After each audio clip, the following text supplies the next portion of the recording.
On retrouve en partie gauche du poste de conduite l'interrupteur pour inhiber toutes les sécurités électriques, le robinet de frein de parc, le bouton d'arrêt d'urgence,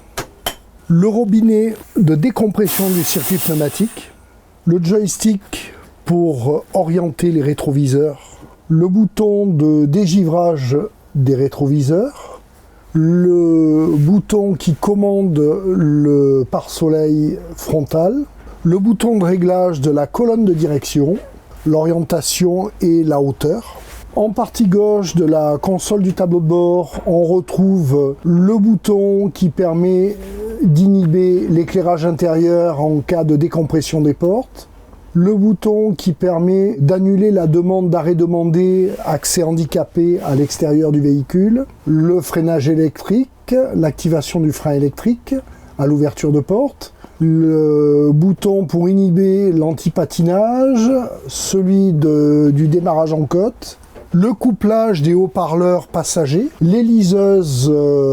passagers, l'éclairage de l'allée centrale, l'éclairage jour-nuit des passagers et de l'allée centrale, les interrupteurs d'éclairage automatique par le capteur de luminosité et l'éclairage des feux de brouillard avant et arrière. On a le bouton d'allumage des feux extérieurs, le commodo des essuie-glaces et le commodo d'éclairage. En partie droite du tableau de bord, on retrouve les boutons de commande du monte-baisse de la suspension, l'éclairage des feux de détresse, le clavier de commande de la boîte de vitesse, les deux interrupteurs de porte, avant et arrière, le cadenas qui permet d'avoir l'alimentation des boutons extérieurs d'ouverture et de fermeture de porte avant, la console de confort thermique, chauffage et climatisation pour la partie conducteur et la partie passager, le système audio, le tachygraphe et pour finir on retrouve les commandes déportées au niveau du volant, la partie audio, couplage téléphone, augmentation du volume, et la partie droite qui auparavant sur les véhicules thermiques se trouvait sur le commodo, qui aujourd'hui ne sert qu'à la régénération et donc au ralentissement et la récupération d'énergie.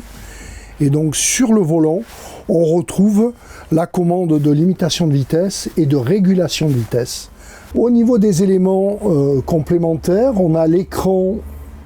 de caméra de recul, le capteur d'assouplissement du conducteur qui permet de contrôler en permanence la fréquence des paupières du conducteur. On retrouve en partie centrale caméra et capteur anti-collision. Et en partie droite, on a un témoin qui alerte le conducteur sur le risque d'un piéton ou d'un cycliste dans l'angle mort, sur le côté ou sur la face avant droite du véhicule. On retrouve sur l'affichage central du cluster une grille en appuyant sur les deux boutons centraux, au bas du cluster. On peut venir sélectionner dans la grille de paramètres les alarmes sonores pour la détection d'angle mort, latérale et frontale, l'anti-collision frontale. Donc on peut désactiver les buzzers, la lecture des panneaux de signalisation et le maintien entre les lignes de circulation. Pour décompresser les portes avant et arrière, vous avez 4 robinets, 2 à l'intérieur, 2 à l'extérieur, qui permettent en cas d'urgence de décompresser le circuit pneumatique